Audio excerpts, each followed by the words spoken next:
Olá pessoal, bom dia. Muito legal estar aqui com vocês. Nosso primeiro café com consultor.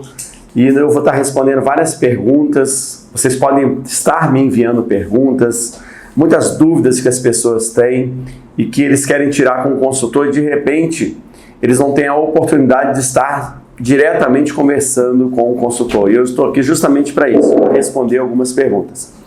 E a primeira pergunta, que eu queria conversar com vocês, você que está me ouvindo aí agora, está entrando agora junto com a gente, é o seguinte: ela mandou uma pergunta: como diferenciar meu negócio? Você que tem um negócio, é uma pergunta de volta redonda, você que tem um negócio, como diferenciar meu negócio? É isso que eu vou responder. Então vamos lá. Nós estamos aqui com duas pessoas que trabalham também no Instituto Mores, que conversa com a gente. Bom dia. Bom dia, tudo bem? E aí, as pessoas têm essa dúvida, geralmente? Como é que funciona isso? Eu lembro de uma palestra que você deu no Macro, que você estava conversando com um moço que vendia uma pizza, Ele achava que o fato dele ter mais molho na pizza era um item de diferenciação. Mas você explicou para ele que não é bem assim, ou não? Como é que faz para diferenciar seu negócio? Então, geralmente, eu costumo falar que as pessoas têm que ter um PUV, uma proposta única de valor. O que seria um PUV? Geralmente, nós temos que ter um diferencial competitivo, algo que seja único, que ninguém faz ou que ninguém tem. Ele poderia até ter um molho, sim, mas um molho que fosse só dele, diferenciado, que ninguém mais fizesse esse molho e que automaticamente essa pessoa divulgasse esse molho e as pessoas começassem a falar desse molho para outras pessoas. Por quê? Porque aí ele teria um PUV, uma proposta única de valor. Geralmente as empresas que mais crescem são as empresas que têm um PUV diferenciado, algo diferente, uma proposta que ninguém faz. E aí você começa a entender por que eles crescem tanto, por que eles fazem tanto sucesso. Vamos pegar aqui, eu trabalhei, por exemplo, na Nestlé durante muito tempo. Se você parar para analisar, a Nestlé tem um monte de PUV diferenciado, um monte de produto diferenciado. Vamos pegar assim, ela tem um chocolate, vamos pegar Choquito, que só ela fabrica. Não tem ninguém, se você quiser comprar um Choquito de outra empresa, não vai achar, só tem a Nestlé. Ou seja, só ela fabrica isso.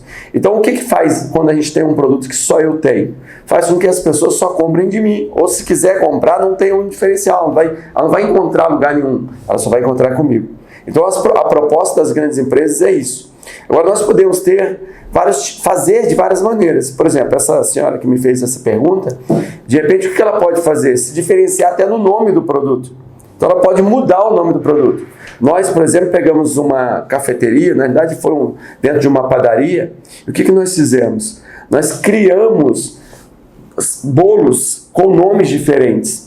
Diferente de todo mundo, não é bolo de chocolate, não é torta de chocolate. Nós demos um nome diferenciado para a torta, e aí ela ficou com um nome que ninguém tem. Então, automaticamente, quando as pessoas fossem lá comprar, ela não estava comprando uma torta de chocolate, que é o que todo mundo vende, ela estava comprando uma torta X, uma torta Y, que só ela vendia. Então, automaticamente, ela tinha um diferencial competitivo. E aí, quando as pessoas fossem comprar outras tortas, ou perguntassem para outros lugares, você tem a torta que a fulana vende? Não, eu só tenho torta de chocolate. Então, ela não conseguiria. Então, ela agrega valor. Por que você tem diferencial? Porque você pode vender mais caro.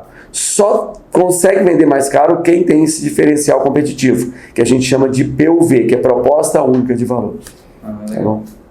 Muito bom, espero que tenha conseguido responder a pergunta dessa... Eu tenho uma pergunta em cima dessa pergunta, Ronaldo. Você já deu consultoria na Unimed, Qual você acredita ser o PUV da Unimed? Você vê que a Unimed está crescendo bastante. Assim, qual que é o PUV da Unimed? O que eles fazem para diferenciar o negócio deles, que você viu lá dentro? Aqui em Volta Redonda? Aqui em Volta Redonda. Então, o que eu tenho enxergado, estando lá dentro, uma das coisas que diferencia é o quanto que eles investem no conhecimento dos colaboradores. O quanto que eles fazem os colaboradores se diferenciar em relação ao mercado que nós temos hoje. Então, o projeto lá é fazer com que eles se profissionalizem cada vez mais, se tornem cada vez melhores naquilo que eles fazem, na proposta que eles têm. Então, eles têm uma gestão de competência muito forte. O que é uma gestão de competência? Quando eu enxergo que uma competência precisa ser trabalhada, né? Porque eles fazem isso, eles fazem todo um levantamento de competência dos colaboradores e que eles enxergam que aquilo precisa ser trabalhado, eles focam em investir em conhecimento ou desenvolvimento disso para o colaborador. Então, lá o colaborador realmente ele sai extremamente desenvolvido, ou ele é extremamente desenvolvido. Então, ele faz toda a diferença, porque é um colaborador que faz a empresa crescer. Quanto melhor ele é, mais a empresa cresce. Empresas fortes são feitas de pessoas boas. Uhum. O que acontece com algumas empresas é que elas não trabalham o desenvolvimento dos colaboradores e nem dos profissionais que estão lá. Então, automaticamente, a empresa fica uma empresa mediana. Porque se você tem colaborador mediano, você tem uma empresa mediana. Assim que funciona. Entendi. Falando um pouco mais sobre essa questão da diferenciação do seu negócio, Ronaldo, por exemplo, se você é uma cabeleireira, como que você... Colocar aí um desafio para você. Como você diferenciaria o seu negócio? Se você, a gente vê muito negócio de unha, né, manicure, essas coisas assim. Como que uma pessoa nesse ramo faz para diferenciar o negócio? Você tem alguma ideia assim que você pode... Então, vamos lá. A primeira proposta que ela tem que ter é ter um nome diferente para os produtos que ela fabrica. Por exemplo, se ela... eu faço unha. Não, eu não faço unha.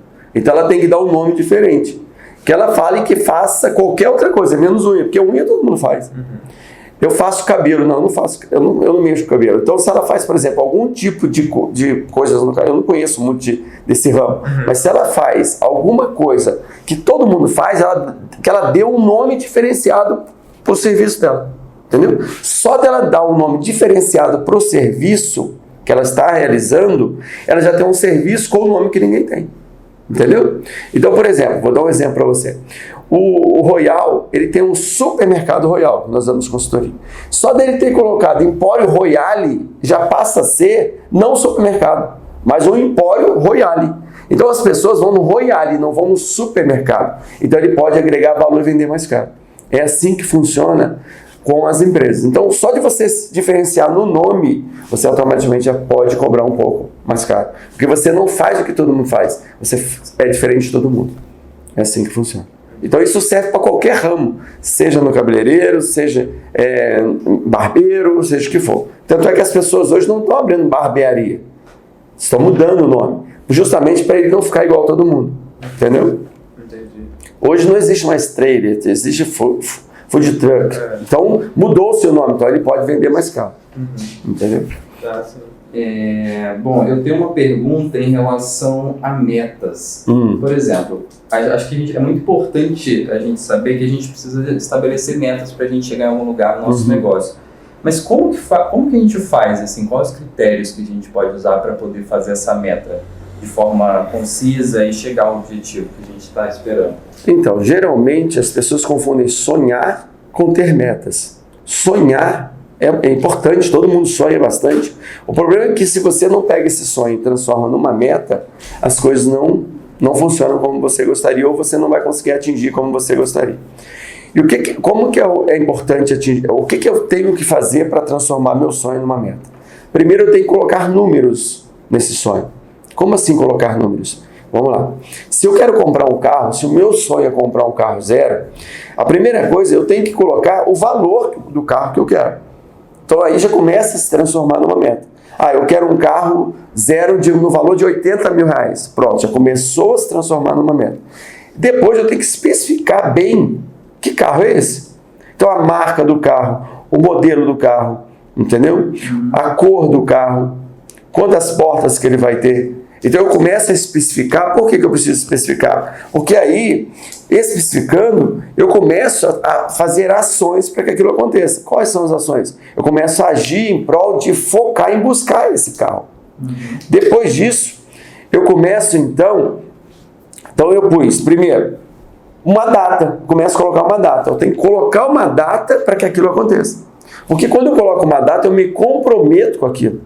Porque meta sem data é aquele negócio de começar toda segunda-feira um regime. Segunda-feira eu começo. Mas se você não colocar data, nunca vai começar. Então, se você não colocar uma data para que as coisas aconteçam na sua vida, as coisas não vão se realizar. Sabe por quê? Você não se compromete. E quando você põe uma data, você sabe que você agora tem um tempo para atingir aquilo. Então você começa a focar naquilo. E meta também, ela tem que ser desafiadora. Ela não pode ser algo simples de se fazer, porque tem que ter um desafio por trás. E ela tem que ter um motivo muito forte para que aquilo aconteça. Ou seja, se você põe uma meta que não tem um motivo forte por trás, não tem algo que te motive por trás, é só para que você não tenha meta, não adianta nada. Por quê? Porque quando eu tenho um motivo muito forte, faz com que eu faça aquilo acontecer. Então isso é meta de verdade. Tem que ter número, tem que ter motivo forte, tem que ter data, tem que ter tudo isso. Tem que ser mensurável, eu preciso medir se eu vou conseguir atingir ou não. Se não medir não dá para, não é uma meta. Não é uma meta, se eu não consigo medir. Por exemplo, eu quero ser feliz. Tá, mas como é que eu meço ser feliz? O que é ser feliz? Então, se a minha meta é ser feliz, pelo menos, vamos pôr número nessa meta. Eu quero ser feliz pelo menos 4 dias da semana. Opa, já tem um número. Então eu consigo mensurar se eu estou atingindo a minha meta. Então meta sem número não é meta, não consigo mensurar. Entendi. Quando você olha na questão empresarial, é a mesma coisa, né? É a mesma coisa. E infelizmente muitos empresários ou pequenos empresários não têm meta no negócio dele. Ele não estipula a meta porque ele não sabe estipular uma meta. Então nós temos que fazer todo o levantamento da empresa, fazer todo o levantamento dos números, dos indicadores, e a partir dali eu sei aonde eu estou. E a gente começa então a buscar onde eu quero chegar. Então eu traço uma meta, né? Faço uma meta de onde eu quero estar, onde eu quero chegar, e a partir da meta traçada eu vou fazer o plano de ação. Quais as ações eu preciso ter para chegar até lá? Aí entra o planejamento estratégico, que é a estratégia que eu vou ter que ter para chegar onde eu preciso chegar. Então, precisa primeiro ter uma meta. Eu preciso olhar o número onde eu estou, por exemplo. Aí eu estou faturando X, digamos um exemplo, estou faturando 20, 30, 40 mil por mês. Eu quero faturar 60 mil. Então, agora eu coloquei uma meta. Mas em cima de quê? Em cima de estudo de mercado, para ver se realmente eu tenho viabilidade para isso, se eu suporto mais 20 mil de venda, se eu tenho equipe preparada para isso. Então tem todo um estudo. Aí eu vou faturar 60 mil. Agora, em cima de 60 mil, para eu crescer 20 mil, o que eu preciso trabalhar? Eu preciso trabalhar mais meu marketing, eu preciso treinar mais a minha equipe, eu preciso desenvolver minha equipe comercial, eu preciso dar técnicas de venda para eles. Então eu vou fazendo todas as ações que precisa acontecer para que eu chegue nos 60 mil. Então isso realmente acontece, porque existe um planejamento, e a partir do momento que você age em cima do planejamento, as coisas acontecem. Então meta é importante por isso, porque quando você estipula uma meta, você estipula plano de ação para que as coisas aconteçam. Isso é fundamental. Eu acho que a gente vê pouco isso nas empresas. Eu acho que é uma coisa que as pessoas também não sabem fazer. Eu acho que não é nem que elas não queiram ter a meta, mas fazer uma meta às vezes é um pouco desafiador para alguns empresários, enfim, para algumas pessoas. A gente tem outra pergunta em relação à pesquisa. Pesquisa, como que a gente faz? Qual a importância assim, da pesquisa para uma empresa? Porque, então, por exemplo, tem uma pessoa que ela quer abrir um negócio. Só que ela quer abrir um negócio da área de eletrônicos. E ela já está comprando, já está fazendo toda a compra do material, só que me parece que ela não fez uma pesquisa em relação a essa área no lugar onde ela quer atuar. Então, assim, qual a importância disso para o negócio dela, da pesquisa? Então, vamos lá. Primeiro que toda boa ideia nem sempre vira um negócio. Então, às vezes, ele ter uma ideia em cima daquilo não significa que aquilo vai virar um negócio. Primeiro, porque precisa ter demanda. Então, a pesquisa é importante até para entender se o mercado deseja aquilo, se ele quer aquilo. Porque, às vezes, a pessoa pensa, tive uma ideia, vou começar a fabricar isso, vou começar a vender isso, vou abrir uma loja disso, vou abrir um comércio disso. Tá bom, isso é muito legal. Mas o mercado suporta isso, as pessoas querem comprar isso, as pessoas querem usar o seu serviço. Então a pesquisa serve para entender até que ponto as pessoas têm necessidade daquilo que você está fazendo. Porque se as pessoas não tiverem necessidade, não passa de uma boa ideia. Então, por isso que as empresas, o que ela faz? Um plano de negócio. O que é um plano de negócio? Ela começa com uma pesquisa para entender se aquilo que ela quer fazer naquela área tem mercado para que ela possa atuar. Senão, não adianta. Então, você imagine o seguinte, aí eu quero abrir uma cafeteria num lugar. Ah, muito legal. Mas as pessoas ali ao redor tomam café? As pessoas ao redor, de repente, elas já saem de casa com o café tomado? Exato. Então, de repente, ela vai perder tempo abrindo uma cafeteria num lugar que não tem demanda, que ninguém quer tomar café ali. Sim, acho que um bom exemplo de dar em relação a isso é agora que chega no verão, todo mundo começa a abrir sorveteria. Sorveteria, gelateria, uma atrás da outra. Só que é claro, agora está no verão, vai vender, a probabilidade é que venda. Mas será que ela vai conseguir sustentar no mercado a longo prazo? Então, ela não se prepara para a data, que é o inverno. Então, eu, por exemplo, já tive prestando consultoria numa sorveteria que eu vi que ela estava levando prejuízo. Ele vendia muito no verão, mas no inverno ele não se preparou para o inverno. E aí ele perdia todo o dinheiro que ele ganhou no verão no inverno. Então eu falei para ele, sabe o que está acontecendo? Por que você está com saldo negativo? Porque você não se prepara para o inverno. Então o que você vende no verão não suporta o que você não vende no inverno. Então você tem que fazer algo diferente. Inventar produtos diferentes. E existem hoje sorvete quente, existem vários produtos para que se possa vender no inverno. Mas a pessoa tem que se preparar para isso. Ele não se preparou. Então as pessoas, ela não faz uma pesquisa, ela não se prepara para o futuro. Isso é importantíssimo. Essa sorveteria em particular, o que eles acabaram fazendo assim, de diferenciação? Só para a gente ter uma ideia, porque é interessante isso, né? O que uma sorveteria pode fazer para conseguir vender no inverno? Então, essa sorveteria, nós inventamos vários tipos de produtos, né? Por exemplo, o chocolate, o sorvete quente. Aí vem também o brownie, né? É brownie que se fala. Também para vender junto com o sorvete, que as pessoas gostam muito. E além disso, ele começou a vender sanduíche também. Então nós inventamos sanduíche na época, para que ele possa vender também sanduíche. Não vários tipos de sanduíche, nós inventamos 4 tipos de sanduíches para que as pessoas pudessem comprar. Mas sanduíches diferenciados, não sanduíche comum. E colocamos nomes diferentes, que na verdade é um PUV, para que as pessoas pudessem comprar. Então ele sobrevivia também no inverno, né, e sobrevivia também no verão. Porque no verão ele ganhava dinheiro, no inverno ele conseguia pelo menos pagar as despesas dele. Porque pelo menos para pagar as despesas. Porque o ganhar dinheiro era no verão e pagar as despesas era no inverno. Quer dizer, é no inverno, né? Uma pergunta, o que é sorvete quente? Sorvete quente é uma receita onde você envolve o sorvete, né?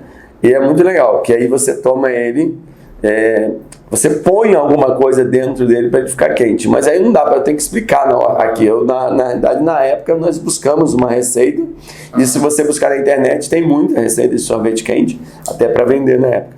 Então, tudo são ideias. Eu tive que buscar receitas na internet para se diferenciar. E você põe um nome que você quiser, né? A partir do momento que você tem a receita, você pode pôr o nome que você quiser. Porque com mudança de nome, você não passa a ter um nome que todo mundo tem. São boas ideias aliadas a uma boa pesquisa, né? Não adianta você ter uma boa ideia sem pesquisar o mercado também. É isso aí. Sim, e ainda sobre pesquisa, eu acho que a gente tem que entender a diferença entre a pesquisa quantitativa e qualitativa. Porque o que é fazer uma pesquisa? Tá, você vai fazer uma pesquisa. Mas a dúvida é quando usar a qualitativa e quando usar a quantitativa. É interessante que, pelo que sei, assim, a pesquisa quantitativa você usa quando você já tem uma ideia prévia do produto que você vai pesquisar ou do mercado que você vai pesquisar. A qualitativa já é uma coisa quando você não tem uma ideia, não tem uma tese em relação àquilo. Exatamente isso. E você vai começar do começo, assim, eu quero começar a entender esse mercado. E aí você começa a perguntar para as pessoas. Mas explica pra gente como que seria uma pesquisa qualitativa, assim. Então, vamos lá. A pesquisa qualitativa, geralmente você chama uma quantidade de pessoas para entender o mercado. Por exemplo, eu quero abrir o Instituto Mores. Aí o que eu entendo? Eu chamo bastante empresários para discutir o que os empresários precisam para a sua área. Que tipo de cursos eles precisam? Que tipo de desenvolvimento eles precisam para os funcionários? antes mesmo de abrir o negócio. Então eu entendo o mercado e crio produtos para atender a demanda do mercado. Então isso seria muito legal. Então você convida aí 10 empresários para discutir como está o mercado e o que eles precisam. Então geralmente grandes empresas trabalham assim. E as pequenas também deveriam trabalhar assim. Então ele faz toda uma pesquisa, conversa, bate um papo. É como se fosse um bate-papo mesmo, para entender o mercado da pessoa. Quando eu entendo o mercado, eu saio dali praticamente com o produto pronto. Porque aí eu sei exatamente como posso atender as pessoas. Sim. Essa é a diferença. Você tem que fazer uma amostra, né? Pegar um número de pessoas, fazer essa amostra. Uma amostragem, exatamente. Para poder entender o que o mercado está pedindo. E geralmente eu pego os empresários de referência na região. Né? Eu convido o empresário e, mas os empresários de repente não querem vir. Você marca uma reunião com eles, um café, um happy hour, sei lá, alguma coisa para você estar junto. Ou você vai até eles e conversa com cada um deles. Então é uma forma de pesquisa que é muito importante. Já a quantitativa seria uma forma mais... De pesquisa na rua. De medir, né? De medir. Aí você tem mais números, medição, né? Quantas pessoas compram no meu lugar, no meu negócio? Aí você vai medir. Qual o grau de satisfação sua de estar comprando no meu negócio? Aí você vai medindo. Para cada 100 pessoas, 80 tem satisfação boa. 20 tem satisfação média, então você vai medindo. Então a outra você mede mais. Sim, precisa saber qual é o gênero, se tem mais se tem mais homem ou mulher, a idade das pessoas. Então é bem diferente uma pesquisa da outra. Entendi, eu acho que isso é bem fundamental para a gente entender. Em cima assim, às vezes o micro e pequenos empreendedores, médios, eles acham que não tem como eles fazerem uma pesquisa qualitativa, mas isso não é difícil para um empreendedor pequeno fazer uma pesquisa qualitativa. Como é que vocês já fizeram isso em algum... Então, a própria pessoa pode visitar os empresários, explicando para ele que está fazendo uma pesquisa, que o próprio microempreendedor vai lá. Vai lá, por exemplo, se um microempreendedor quer abrir um negócio, conversa comigo como empresário, Ronaldo, eu estou querendo abrir um negócio, eu preciso fazer uma pesquisa se o que eu estou querendo fazer, o que as pessoas estão necessitando, o que as pessoas estão querendo. E você como empresário, o que você precisa dentro desse mercado que eu estou querendo abrir? Eu quero entender o mercado. Ele vem, bate um papo comigo, ou ele me convida para estar com outros empresários. Existem entidades, uma CDL, uma CIAP, onde ele pode juntar essas pessoas ou ir nesse lugar, marcar lá para estar indo nesse lugar, conversando com as pessoas no próprio local. Então dá para fazer. É bem simples. E ele tem algumas perguntas dentro do negócio que ele quer atuar, que ele começa a fazer questionamento. Entendi. E deixa eu fazer uma outra pergunta. Em relação ao mercado, quando a gente tem vários tipos de mercado que a gente trabalha aqui na consultoria, né? Você diria que o que une, assim, que a gente consegue trabalhar em postos de gasolina, em hospitais, a gente consegue trabalhar em supermercados, em vários setores. O que une essas empresas no sentido da gente conseguir ter ferramentas para atender todas elas? Então, vamos lá. O diferencial nosso como consultoria são 3 coisas que nós conseguimos fazer, que todas as empresas precisam, independente do ramo que elas estejam. Primeiro, pessoas. Nós trabalhamos muito forte pessoas. Então eu consigo trabalhar o desenvolvimento das pessoas. Porque são as pessoas que fazem as coisas acontecerem dentro das empresas. Então se eu consigo trabalhar pessoas, aí começa realmente a funcionar. A segunda coisa que nós trabalhamos muito forte são processos. E todas as empresas precisam de processo. Todas as empresas elas precisam do processo estar estabelecido para que as coisas funcionem.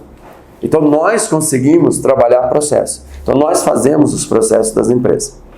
E a terceira coisa que também é muito importante, que é o produto em si. Como que o produto está sendo feito pela empresa ou o serviço está sendo feito. Então entra a pesquisa que nós fazemos junto aos clientes para entender se os clientes estão satisfeitos ou não com aquilo que está sendo feito. E aí em cima da pesquisa nós trabalhamos o quê? Para que as pessoas melhorem o processo ou melhorem o produto. É assim que funciona. E é interessante você ter falado de processos, porque eu acho que isso é um grande problema ultimamente, assim, nas empresas. As pessoas, elas sabem que elas precisam de processos, só que o que me parece é que elas não sabem como fazer esses processos. Então, assim, qual é, então, a importância desse processo e como que a gente pode ter uma base de como fazer um processo numa empresa? E se você puder falar também, alguma empresa que você mudou os processos, né? Só pra gente entender, assim, que às vezes as pessoas estão tão alheias a tudo que elas não sabem nem o que são processos. Então vamos lá. E assim, como é que você mudou dentro de uma empresa um processo? Então eu vou dar um processo é uma coisa assim bem simples. É como se fosse uma receita de bolo, entendeu? Para as pessoas entenderem mais fácil o que é um processo. É uma receita de bolo, onde quando você vai fazer o bolo, você não tem o processo ali. Primeiro põe o ovo, depois põe sei lá, a manteiga, depois você bate a manteiga. Isso é um processo. Ou seja, é como fazer as coisas. Só que, infelizmente, quando você não tem escrito uma receita de bolo, você faz da cabeça. E quando você faz da sua cabeça, uma hora você põe mais, outra hora você põe menos, uma hora o bolo cresce, outra hora o bolo não cresce. Por quê? Porque você fez do seu jeito. Só que naquele dia você estava bem, você fez um bolo maravilhoso. Só que no outro dia você esqueceu de pôr, por exemplo, pó royal, porque você não seguiu o processo. Aí o bolo não cresce. E aí quando você dá essa receita, ou fala assim, ó, eu queria que você, aí você chama outra pessoa para fazer o bolo, mas você não tem nada escrito, nada ali no papel. E aí a pessoa vai fazer o bolo do jeito dela. Então cada dia o bolo sai diferente. Então o processo é para que as pessoas façam todos da mesma maneira. Todo mundo faz igual. E isso demanda o quê? Produtividade, faz você produzir mais, porque você não precisa ficar pensando para fazer. Está escrito como fazer. Você imagina se você chega para fazer esse bolo e você fica, gente, o que eu preciso mesmo para fazer? Olha o tempo que você está perdendo. Nossa, esqueci. O que eu tinha que colocar mesmo? Nossa, o que está faltando aqui? Então, o tempo que você está pensando é o tempo que você está perdendo. O processo não. Quando está escrito, você só segue. Fica muito mais fácil. E nós mudamos o processo em bastante empresa. Às vezes o processo está errado. Faz com que as pessoas não produzam direito. Então a gente faz todo um levantamento de qual a melhor forma de fazer aquilo. Então a gente fica observando a pessoa trabalhando e anotando. Poxa, ela está fazendo aquilo, ela está perdendo tempo. Ela poderia estar fazendo de uma melhor forma, ela está fazendo de uma maneira que ela está perdendo tempo. E aí o que nós fazemos? Anotamos tudo e depois nós discutimos a melhor forma de se fazer. Então a gente discute, vê a melhor forma para o cliente, porque o processo tem que ser feito para o cliente, para que eu atenda o cliente. E quando eu analiso e faço tudo isso e discuto com todo mundo a melhor forma de se fazer, a gente escreve o processo, todas as pessoas assinam, que agora a partir de hoje vai ser daquela maneira. A partir do momento que todo mundo assina, todo mundo se compromete a fazer daquela maneira. E depois eu fico fazendo auditoria para ver se realmente o processo está funcionando. E aí eu começo a fazer auditoria. Ah, não, mas quem faz a auditoria? O próprio gerente, entendeu? Que está ali na loja. Sim, isso é fundamental, porque não adianta você ter o processo, porque acho que isso também acontece. Em alguns momentos as empresas montam os processos e dizem, não, nós temos os processos muito bem estabelecidos, só que as coisas não acontecem.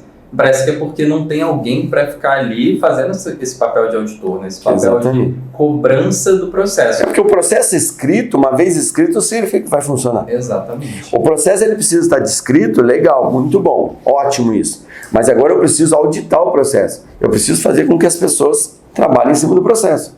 Então, para isso tem que existir uma cobrança, uma auditoria. Então, por exemplo, um funcionário, eu chego lá e estou vendo, e eu estou com o papel do processo. Por isso que o que é uma auditoria? Eu pego o processo na minha mão, o papel, e fico observando se a pessoa está fazendo da maneira que está ali. Se não estiver fazendo, o que eu faço? Eu chamo o colaborador, sento com ele e falo para ele, você conhece o processo?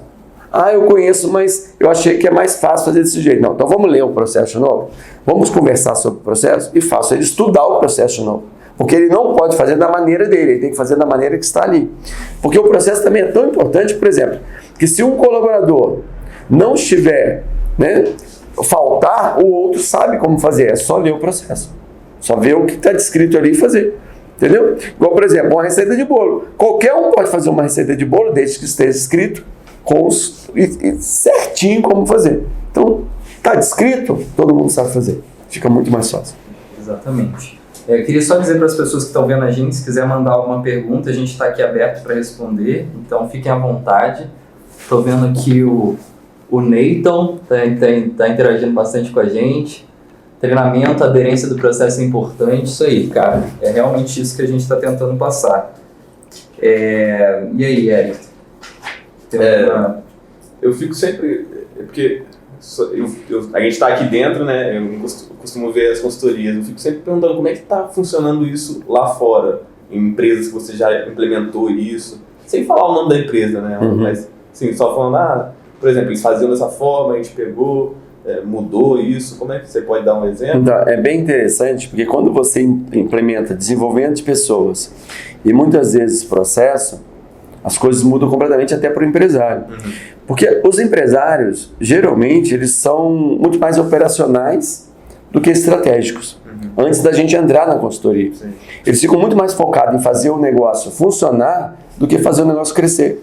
Porque eles não têm tempo de fazer o negócio crescer. Eles não pensam estrategicamente. Mesmo porque eles não sabem como fazer uma estratégia no negócio deles. Porque a maioria dos empresários, eles vêm de negócio pequeno, ou foi passado para o pai. Então o que acontece? Eles nunca trabalharam em grandes empresas, grandes organizações, até para entender como funciona uma grande organização, o processo das grandes organizações, como que é o desenvolvimento, como que é uma gestão de competência, eles não têm noção disso. Então o que eles ficam? Fazendo o negócio funcionar. Só que eles esquecem que tem que fazer o negócio crescer. E quando a gente entra na consultoria, depois que a gente sai de lá, é muito interessante o depoimento deles, que eles começam a ter tempo para buscar novas oportunidades de negócio. Recentemente, no nosso curso, que nós estávamos dando na terça-feira agora, uma empresária deu um depoimento muito legal, que pela primeira vez, depois da nossa consultoria, ela tirou 30 dias de férias. E a empresa dela funcionou normalmente. E que é mais legal, que ela falou foi o seguinte, que agora ela já está investindo em outras coisas, porque ela entende que ela não precisa ficar o dia todo na empresa dela, porque a empresa já funciona sem ela. Esse é o diferencial quando você tem processo e você trabalha em desenvolvimento de pessoas e toma conta do serviço que você está fazendo. Faz todo o diferencial. E aí isso acontece nas empresas que nós prestamos de consultoria. As coisas desenvolvem-se muito mais fácil.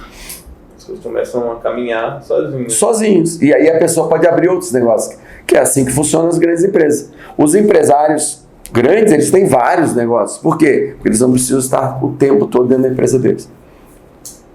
Interessante. Interessante. Eu tenho uma coisa que eu acho que a gente podia comentar, que é em relação assim, a gente está vivendo um momento, já essa crise no país já está há muito tempo, né? A gente ouve falar de crise. Eu acho que a questão do desemprego está alta, as pessoas estão procurando emprego e não estão encontrando. Então, assim, o que a gente teria de dica para as pessoas se diferenciarem no mercado de trabalho? Assim, você tem às vezes alguma experiência de uma pessoa que ela agia de uma forma, ela passou a agir de outra forma e ela conseguiu se inserir no mercado de trabalho de uma forma mais positiva? O que diferencia um profissional hoje no mercado e o que o mercado está buscando desses profissionais? Então vamos lá. Nós fazemos muito recrutamento e seleção justamente até para as empresas que nós prestamos consultoria. Isso tem sido um problema, né? E está sendo um problema, porque realmente, não é que realmente existe uma crise, mas a crise é muito mais interna da pessoa do que externa.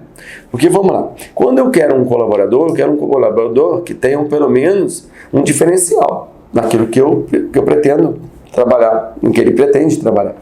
Só que as pessoas, elas não estão buscando, então uma dica que eu dou é conhecimento específico naquilo. As pessoas têm que se tornar peritas naquilo que ela faz. Então, por exemplo, eu preciso de um vendedor para uma empresa. E quando eu vou conversar com essa pessoa, eu pergunto, quantos livros de vendas você já teve? O que você já leu sobre vendas? O que você já estudou sobre vendas? Quais são as técnicas que você conhece sobre venda? Ou seja, qual é o seu diferencial em relação aos outros? O que você tem a mais que os outros? Ela nunca leu nada, ela nunca estudou nada, ela nunca fez um curso de venda.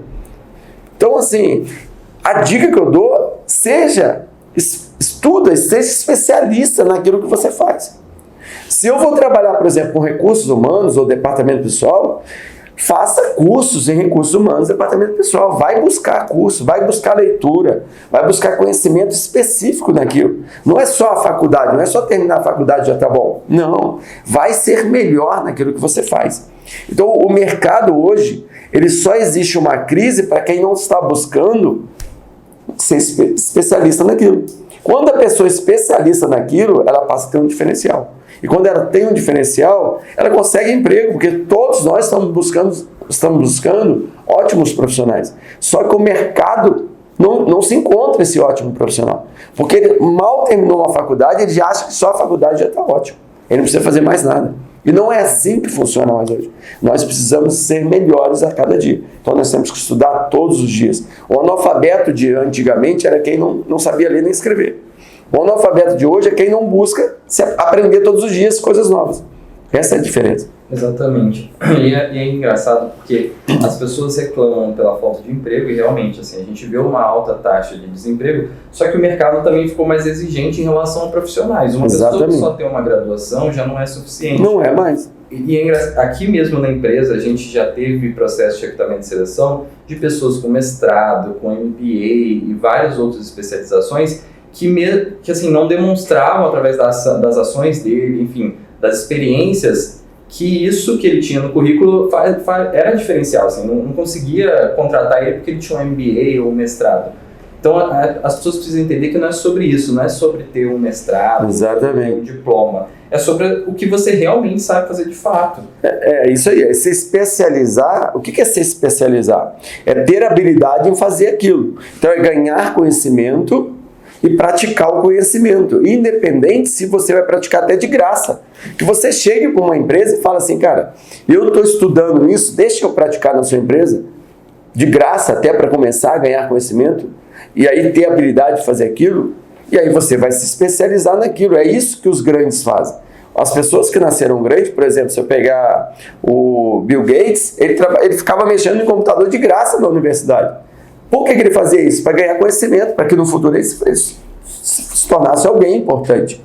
Então as pessoas, elas não entendem que elas precisam ganhar conhecimento específico e se especializar naquilo.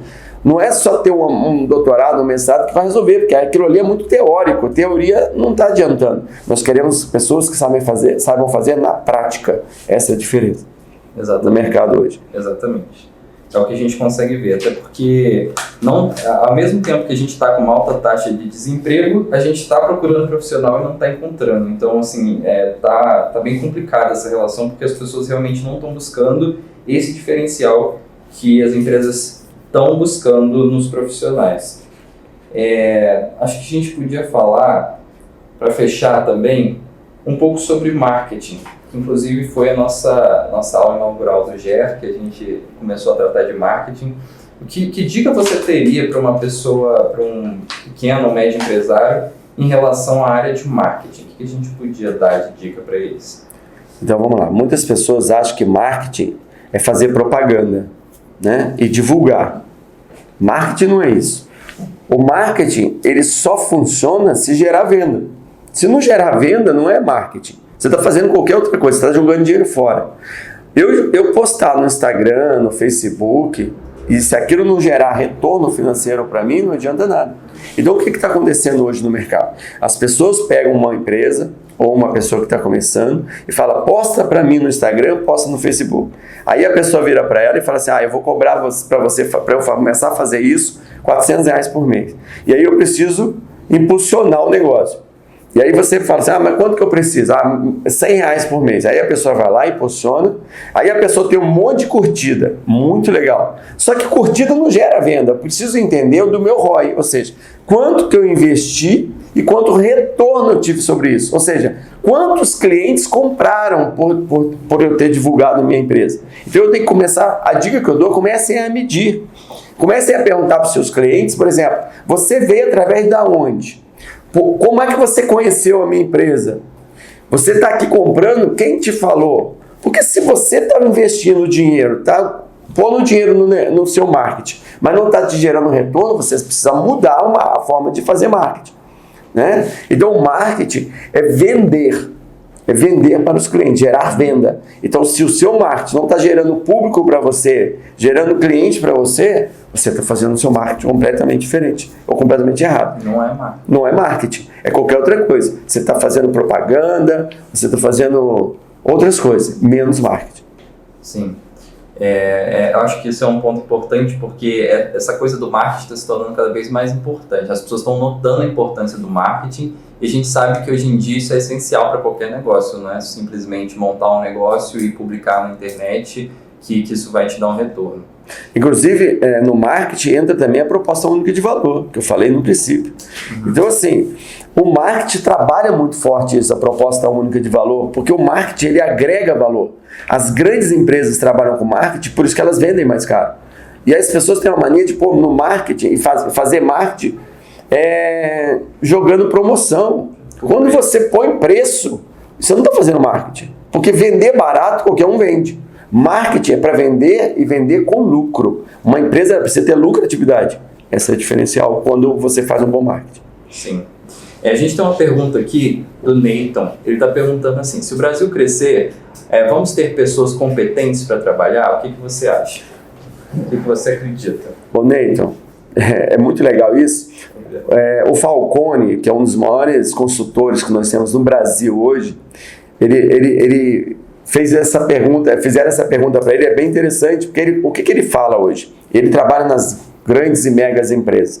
Ele fala que, infelizmente, o Brasil não está preparado para o crescimento, porque as pessoas não estão preparadas aqui dentro do Brasil, em alguns lugares. Ele está tendo que contratar pessoas de fora para estar trabalhando nas grandes empresas aqui. E é muito interessante isso, porque se a gente começar a dar um boom de crescimento, primeiro que está faltando líderes. A maioria das empresas que eu hoje estou dando consultoria, a dificuldade é ter líderes preparados. Começa por aí. Os líderes não estão preparados para trabalhar com pessoas, porque eles não trabalham e não estudam sobre pessoas. Começa assim. E são as pessoas que fazem as coisas acontecerem. Aí aqui já começa o problema. E eles não estão preparados para fazer a empresa se desenvolver ainda mais. Então, aí o Brasil para. Como uma grande empresa para quando não tem pessoas boas para fazerem as coisas acontecerem, um país também para quando as pessoas não estão desenvolvidas para fazerem acontecer. E, infelizmente, é isso que está acontecendo. Ele tem que trazer pessoas de fora. Eu diria então que é até o contrário, né, Ronaldo? Quando nós tivermos pessoas preparadas dentro do Brasil... Aí o Brasil começa a crescer mais. Aí o Brasil começa a crescer mais. Porque, infelizmente, um país só cresce quando existem pessoas desenvolvidas. Por isso que existem países muito desenvolvidos, porque existem pessoas que trabalham para isso e buscam conhecimento, que infelizmente ainda não acontece aqui. Mas eu acredito que possa vir a acontecer, porque as pessoas já estão começando a acordar para isso. Sim, acho que isso é fundamental. Não adianta a gente querer crescer, né, querer oportunidade, que as empresas deem oportunidade para a gente, se a gente não está buscando esse crescimento interno, esse crescimento profissional, pessoal também. Eu acho que... Deixa eu ver que outra pergunta a gente pode fazer para fechar. Acho que a gente podia falar, por último, só sobre a questão da gestão de plano de carreira, assim, de como funciona essa questão de um plano de carreira para o empresário. Então, hoje, o que acontece? O principal fator do colaborador ficar dentro de uma empresa é saber que ele vai crescer dentro da empresa. Então, os mais novos, os mais jovens hoje, eles já entram dentro da empresa se perguntando, aqui eu tenho possibilidade de crescer? Só que para ter possibilidade de crescer, você precisa fazer um plano de carreira. Não, mas plano de carreira é só para as grandes empresas. Não, são para as pequenas também. Às vezes eu posso ter, por exemplo, um atendente dentro de uma empresa que ele pode ser um atendente júnior, depois passar para atendente premium, depois um atendente master. Só ali ele já sabe que ele tem um plano de carreira. Ele pode chegar a atendente master. Mas como? Só pelo tempo de casa? Não. Eu posso trabalhar ele em cima de desenvolvimento, em cima de qualificação, entendeu? Em cima de meta que ele possa atingir. Então, tudo isso me faz crer que ele possa crescer dentro da empresa. Então, eu faço planejamento. Então, nós fazemos muito plano, né, de carreira dentro das empresas, até para as pequenas empresas. E as coisas começam a funcionar e ele sabe que ele vai entrar lá. Ontem foi muito legal um depoimento de uma funcionária, que nós estamos fazendo uma consultoria dentro de uma empresa, que ela falou assim, engraçado, eu nunca tinha visto isso nos comércios que eu trabalhei, porque foi a integração da empresa para ela, porque ela está entrando agora, e na integração ela já apresenta um plano de carreira. E no comércio isso não é normal para os pequenos empresários. E aí ela falou assim, aqui eu já vi que eu posso entrar e posso me desenvolver, eles já me apresentaram um plano de carreira. Nossa, eu fiquei tão feliz com isso, porque agora eu sei que eu posso buscar aqui dentro e eu posso crescer. Então ali ela já entra engajada numa causa. Isso é que falta nas pequenas empresas. Sim, e isso tem tudo a ver com o nosso assunto anterior. Porque é isso, a gente precisa de profissionais capacitados até para ocupar cargos mais altos em relação à estrutura, né, das instituições e das empresas. Bom, acho que a gente pode finalizar por hoje. Foi nosso primeiro Café com o Consultor. Queria dizer para todo mundo que vai acontecer todas as quintas-feiras nesse horário. Então, quem quiser acompanhar a gente na hora da pergunta, por DM. Pode mandar perguntas durante a semana que nós vamos estar respondendo todas as perguntas para vocês. Tá bom? Tá. E mandem bastante pergunta, pode fazer à vontade, que nós estamos aqui justamente toda quinta-feira para isso. Responder as perguntas de vocês. Queria agradecer a todo mundo que participou e nos vemos na semana que vem. Um grande abraço para vocês. Bom dia. Bom dia de trabalho.